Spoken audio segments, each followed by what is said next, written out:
Okay, hello everyone, it's William De Boyk here again for the end of week video results. It's week 14, I believe, this week. Okay, so let's just get into it. The trades we had this week, we had a couple more. It was a bit of a busier week. We had a total of four trades. Four trades we had a total of. We had a trade on the pound Aussie, trade on the Euro US, trade on the pound US, and another trade on the Euro US. So I'll run through them in order.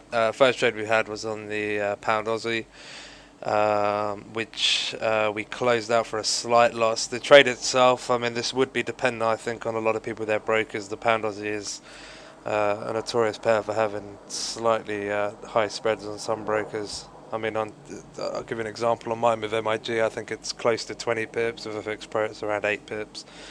So it's a bit all over the place, and depending on which your broker is, would depend on how you end up with that one there.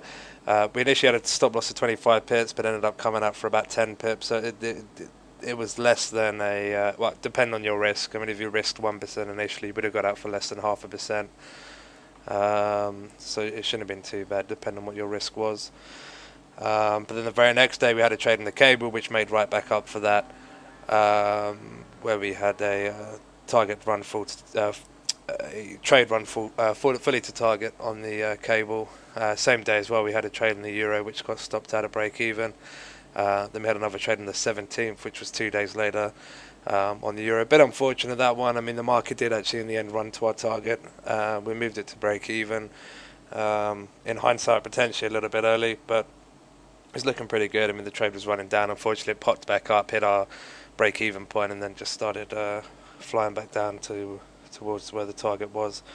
So relatively decent week, I'd say. I mean, it was profitable. Still not quite as many trades as we would have liked. Still not as many profitable trades as we would have liked. But things are hopefully starting to look a little bit better. I mean, I know these conditions are potentially looking a bit better. I mean, we're at quite a few tilting points in a few of these pairs, but we're still seeing a bit of uncertainty in the market.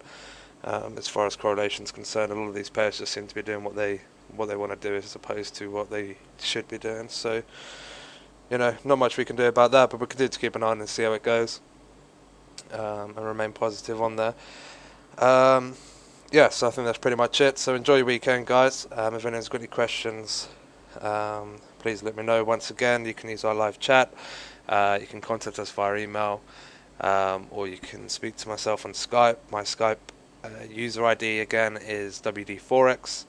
And I'll be more than happy to speak to you if you're around. So until then, enjoy your weekend, and hopefully we'll have another positive week next week.